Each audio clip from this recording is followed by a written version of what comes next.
Hi guys, my name is Shalom Ayana, and this is our very second episode of Let's Talk.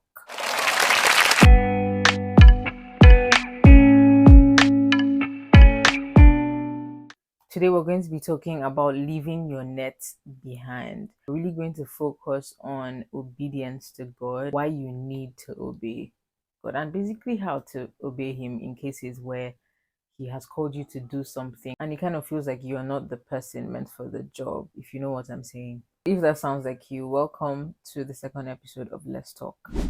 Our Bible verse today is taken from the book of Matthew, chapter 4, verse 20. But before we really go into that verse, I want us to get some context of that verse. So we're going to start from verse 18. And verse 18 says, As Jesus walked along the shore of Lake Galilee, he saw two brothers who were fishermen, Simon called Peter and his brother Andrew, catching fish in the lake with a net. Jesus said to them, Come with me, and I will teach you to catch people. At once they left their nets and went with him. Now, there are two places I want to really draw your attention to from this verse 20. We're going to be focusing on the first form of obedience, which is leaving your nets, and the second form of obedience, which is when you actually leave your net. Do you understand me? Just stay with me, I'm going to explain. Your nets represent your self-perception, whatever you think about yourself, your worldly wisdom. And I say worldly wisdom because usually whatever is keeping you from obedience, whatever is leading you to disobedience, is not the wisdom of God. So of course it's worldly wisdom. It also include like your fears, view of life in general, the things you think you know and the things you think I can't do. Okay, for example, let me give you an instance. I'm just going to come clean. I want to be so clean with you guys and just be very real with you. As I'm filming this video, I currently feel like I am not the best person to film this video because I'm dealing with a lot of communication barriers, and communication barriers in the sense that I have a lot of filler words and I don't like that. That's just it. Like, it's not somebody I want to be. And I know that God has called me to speak. I know that God has called me to speak to certain people. And He has given me a word. This was like 2 years ago, right? But I keep saying, oh God, I need to prepare. Like, I need to, you see, I just said like crazy. Anyway, I said, God, I need to prepare. I need to refurbish myself in some type of sense before you can present me to people. But God is basically saying right now that it's not really about the physical things. It's not about the things that you can see, because He sees your heart. Do you understand? He knows what He has put inside there. In Isaiah 45, He says, I equip you though you do not know me. And that's something that is very easy to pass by. It's something that everybody should really sit down and think about, because you're not a failure, you're not a bad person, you're not an angry person, you're just not what the world says you are. And your identity, like we said in the previous episode, comes from who God says you are. And so when He asks you to do something, you need to walk in the realization that this is not because of who I think I am, it's because of who God has said I am. In obedience, you come to the full realization of who you are. So most of the time, like when you're just relaxed and you're comfortable, you don't actually know that you're killing yourself. Do you understand? Like, if you know how they always say practice makes perfect, we can really relate to that, because if, still using myself as a case study, if I don't keep speaking, if I don't keep speaking and keep speaking, there's just no way you're going to learn how to actually do it. And there's no way you're going to say, okay, God has indeed called me into this space, because in this space you begin to feel fulfilled.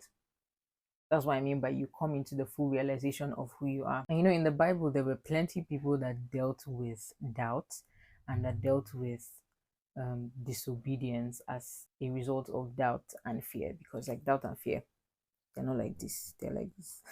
The person I really want to focus on today is Jeremiah. Jeremiah told God, he said, God, I am a youth, I can't speak. And God told him, don't say that you're too young, don't say that you're a youth, but go to the people that I have sent to you, that I have commanded you to go to, and say what I have told you to say. And you see, God told Jeremiah, He told him, I knew you before you were born. Like, I formed you, I knew you before life, which is mind-blowing. It's mind-blowing, because you just know that there's something God has deposited inside of you that makes you special, that makes you the purpose. Because usually we think about things like, this is my purpose, if I don't do it, God can find somebody else to do it. And well, while that is, that has its own space, I want you to think of it like I am the purpose. There is a season in which God has called me to be. There's a reason why I am here.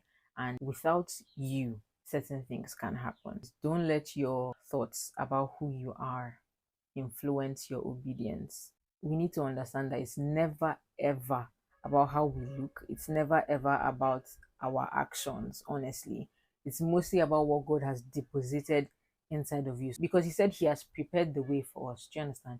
So, Him telling you, go ahead and do this thing, it's like, I have already leveled the playing ground, I have made the way easy for you, and all I need you to do is just to work on it. I don't need you to do anything extra. I just need you to go there and like the battle has been won. Do you understand? So it's never really about us. Plus, it's selfish, honestly, and prideful to really think about yourself when there's something bigger at stake. And what is bigger at stake is God's kingdom. So our second form of obedience, we say the disciples left at once. This is where let's say God has said, oh Solomon, I want you to film this YouTube video. And I kept telling God, but I don't have lights, I don't have a mic, I don't have a good phone, there's no space on my phone, one thing or the other, especially knowing that you film other videos or I film other videos when there's payment. But like, because I personally don't know the results that God is going to give to me, I'm just like, no, God, I don't really have space.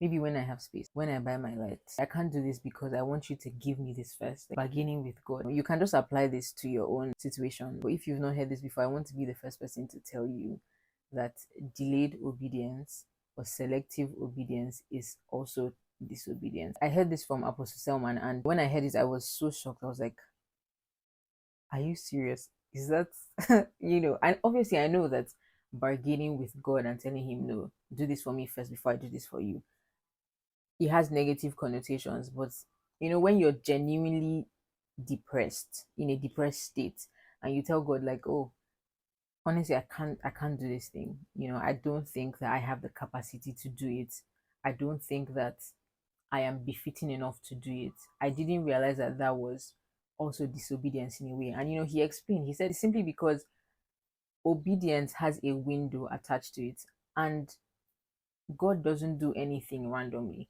If God says, I need you to take this step tomorrow at this time, He's not doing it to play. Do you understand?